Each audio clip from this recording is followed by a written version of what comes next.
What's going on, everyone? Hope you're having a great day. So I have a video today that I want to get your opinion on. I like to do these videos when someone either comes over to the Tundra from another brand or leaves the Tundra for another brand. I always have a lot of questions. Why? What made you do it? What are you happy with? Pros and cons. So the other day, a gentleman named Tim wrote me an email saying he's looking to get into a Tundra. And he's coming from a Ford F-150. I believe it's a platinum trim, which we will read shortly. So I said, okay, cool. When you get the Tundra, drive it around a little bit and let me know some of your pros and cons and why you decided to do this. All right, so Tim wrote me a message. He finally got his Tundra on why, and it is a really good message. It's long, but I'm going to read it to you guys. So make sure after the video you comment below and let me know what you think about this. Now, before we get to the story, the truck market, the half-ton truck market, the mid-size truck market, red hot, okay? Huge, competitive, loyal fan base. So it is a big deal to me when owners switch brands, and that's why we do these videos. But again, let me know in the comments below what you think. Would you ever leave your Tundra for anything else? And if you had to leave your Tundra, what would it be for? But let's get to the story for now. Okay, here is Tim's story.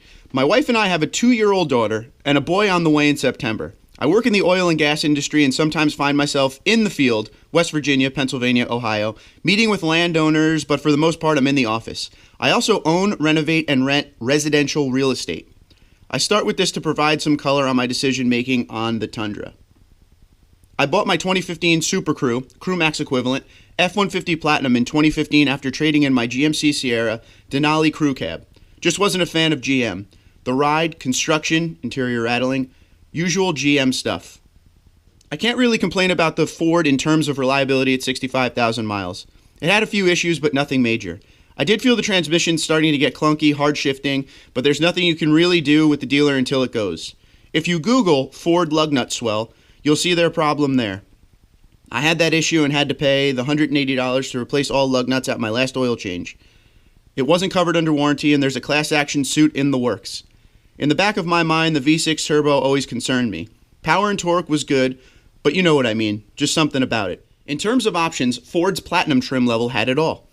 Power side mirrors, in-bed lights, side view mirror field lighting, heated and cooled seats, heated back seats, 110 plugs and USB ports, sun and moon roof, heated steering wheel, remote start, auto-locking tailgate, tailgate open with fob, 10-way driver and passenger seat, massage seats, tons of cab space, cool changeable interior color lighting options, easy to use, large display with tech, 14.5 miles average per gallon with a 3.5 EcoBoost. Yes, that is right per truck monitoring screen. I triple checked.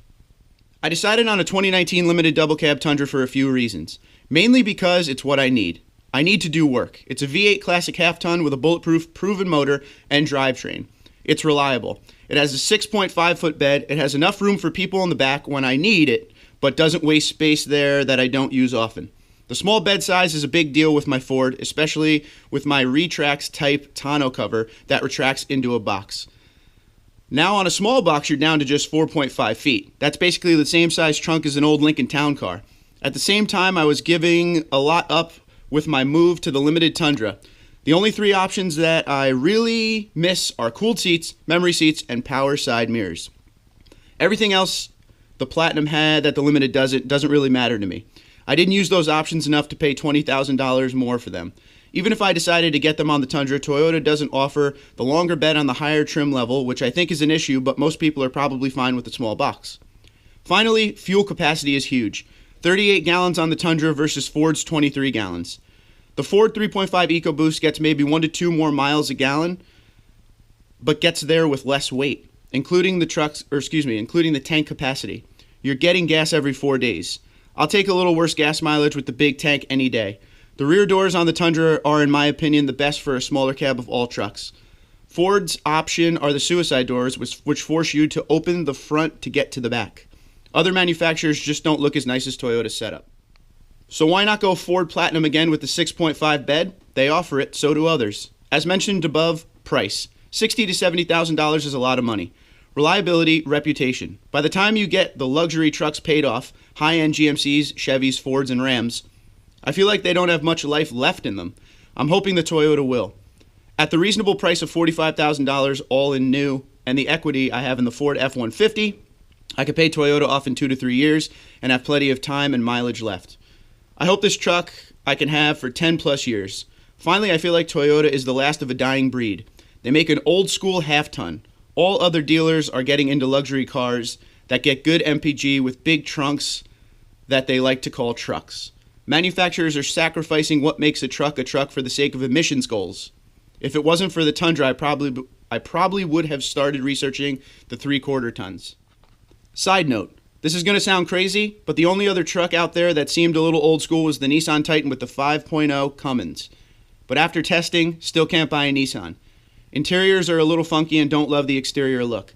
But in terms of making a truck, it seems like they're close to the niche market with a beefy half-ton, but they copy Ford too much instead of making it their own. I digress. Regarding the adds to my Tundra, I went with the TRD dual exhaust, TRD cold air intake. Could have saved some money here, but it's a new truck, so why not put the whole factory unit on it?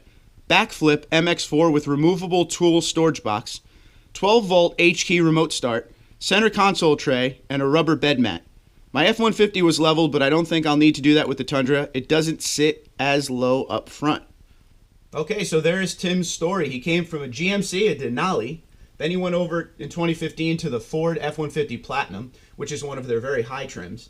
And now he is in the limited double cab. So there you go. I love stories like this. This is my favorite part of the channel right here, to just see why people make the moves they do when they buy trucks. That's the best thing to me. So I really want to hear what you guys think. Do you think he made the right move? The first thing I thought of when I was reading it, and then as I got down, it made more sense, was he had all those options in the Ford F-150 Platinum, and the things that he missed are available on the Platinum in 1794, but he needed that 6.5-foot bed, which brings me to the point that I do think Toyota should offer a 6.5-foot bed in the higher trims. Even if they won't put it on the Crew Max cab, they should at least have a double cab option with the 1794 and Platinum. Just my opinion. You can let me know what you think about that.